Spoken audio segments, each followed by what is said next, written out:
Today's Dev Q&A is brought to you by Ether Studios lead Dan Bernassi and community director George Rogers. George likes being a little guy. George says before Olympia comes out, they'd like to do another stream. During a rewatch of the Olympia trailer, George shouts out Studio Yatta for their work on this trailer and the Rivals 1 trailers for Shovel Knight and Ori.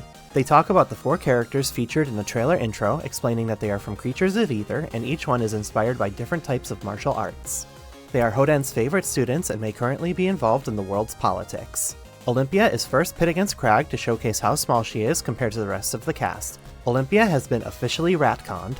Trailer clips are mostly recorded by Trevor and sometimes closed beta testers and will use TAS, short for Tool Assisted Speedrunner Superplay, to get the combos just right and show off as much of the kit as possible. Dan credits John Vega for Olympia's victory animation and all previous victory animations, and Kells for the trailer editing and Rezoforce for the trailer audio mixing. Trailers used to just be made by Dan or George and Flashy, and now they're made by around 7 people. Dan shows off the 2 newest plushies from Symbiote Studios featuring Palm and Malo, completing the Rivals 1 roster. Chat asks why Olympia is out so soon. George answers that they plan to release a character around every 3 months, claiming that she's not technically early, if only by 2 weeks. Chat asks if Olympia coming out during the Nintendo Direct is on purpose. George answers that the main reason she was delayed by 1 day is that nobody wants to announce new content or hardware on a joke day. An upcoming training mode feature is accidentally revealed that shows player input history. Dan credits Nick Avalone for Olympia's personality animations, such as her fidgets and taunt, and Luke, who worked on Olympia's animation as well. Diego Velasquez is the main animator for Olympia, and Katie Timchuk was the main animator on Etalus. Dan and George continue to cover the details of Olympia's frame data. Dan says her normals are the same as they are in Rivals 1, but they did change her down strong.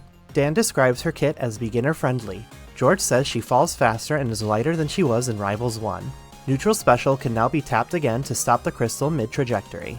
Returning from her workshop iteration, if you press Special and Attack at the same time in her crystal field, you'll do a homing attack toward the crystal, putting the field on a cooldown for a few seconds before returning. It can also be used as a combo starter. Crystallization works like it does in Rivals 1. You're either trapped for 40 frames or until you touch the ground, in which you'll be popped back up into the air, or you can wall tech out. Olympia's side special is now a command grab that can grab shielded opponents, and she can control where the both of them land. It can also be used for recovery, and it can grab the crystal and create a very wide explosion hitbox. If she doesn't hit the ground after a certain amount of time, she'll throw the crystal down as a projectile. Olympia's old Makoto-inspired forward special is now her special ledge getup. It has 36 frames of startup and is not invincible. It can be tapped or charged to travel massive distance. It can also be used to combo off the top. Her focus attack can now be cancelled with A or B for an attack, and it can be reversed, as well as her original dash cancels. She can only use focus attack once per airtime. Her get up special is her old down strong, and it can be charged. Special pummel crystallizes her opponent, then she can throw them in any direction. Dan believes this special pummel may be in the top 3 most dangerous special pummels in the game. George says come next stream they'll do more versus games as Olympia, but for now they want to move on to Q&A. Olympia will have all of the expected skins, such as a coin purchasable common skin, a level 50 skin, and an abyss skin and palette. A Twitter user asks if the team has seen the current state of modding and for their opinion on mods. Dan does want to continue Steam Workshop into Rivals 2, but reminds people that Rivals 1 Workshop didn't come until 4 years after release. The team is supportive of mods, but has been frustrated by mods that break the game and create false crash reports. They wanted to express that they're not moving files around specifically to break mods, sometimes restructuring just breaks those mods. Chat asks if there's been any news on the upcoming Ranked update. Dan says Beth Leuenberger has been working on the new Ranked Full mode, and Beth was the one responsible for getting Ranked Light done in time for release.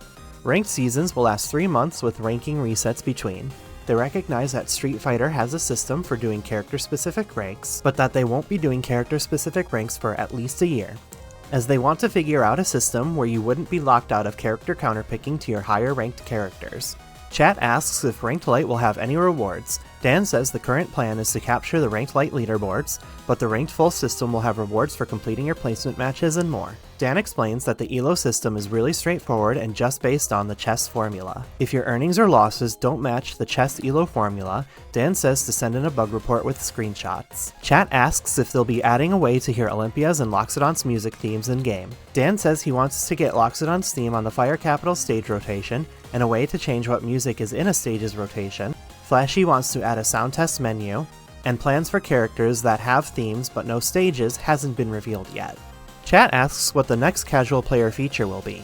Dan says the next feature is intermediate tutorials and that they will be coming out around spring or summer, with advanced coming in fall. Story mode and workshop are coming much later, but workshop is prioritized over story mode since it should be easier to implement. Chat asks if the game will get limited time game modes like Kragg size roster mode and things along those lines. Dan explains they've been exploring those options. They recently hired Taz, who works on bringing Rivals 1 game modes back, and believes he'd be a good candidate to work on those kinds of game modes. Dan also wants to rework the casual queue system to give bonus experience to players who queue in to fill whatever game mode other players are waiting to play. Chat asks if there are plans to add API that allow web devs to access things like frame data, so they don't have to manually change that information whenever it's updated. Dan says he would love to create an API that would allow web devs to grab data like replays and win rates, but they just don't have the resources to do that yet, so there's no plans for that at this time. Chat asks about general balance philosophy. Dan reiterates they're not interested in power rankings of the cast right now, and are more focused on hitting undesirable interactions and playstyles. He explains that they don't believe Zetterburn is too strong and are waiting for the meta to shift on its own, saying that Zetterburn was optimized quickly, but his flaws and weaknesses have become more apparent over time. He recognizes feedback of players saying they aren't strict enough, but also feedback that maybe they're too trigger happy. They eventually want to spread out the balance changes more over time because he expresses that people generally do enjoy the game's current meta, and stresses that they are aiming to balance the game in a way where you can compete with just one character, even if all of their matchups aren't perfectly even. Expect small changes frequently just to ensure smaller interactions are kept in check. They're less focused on balance in general and more focused on general mechanics. Chat says they wish there were more responses to the Nolt board. Only Dan and SBS respond on the Nolt, and Dan says that he does read the board a lot more than he responds to it, just because he has to be more careful with official responses. George says that they do share Nolt posts internally and discuss them among the devs, but they won't always respond to them. Chat asks about future character release plans with regards to returning characters versus new characters. Dan reiterates their returning 2 new characters a year philosophy, but that it is not a hard rule and that they may reprioritize characters based on what archetypes and kits they're excited to add to the game. He says the characters they're working on right now were scheduled in 2020, and the characters they're working on next were scheduled in 2021. While they'd like to keep the elements somewhat balanced, they don't play a major role in selecting which characters are next, and that the new character select screen does not deconfirm the possibility of fire characters coming this year.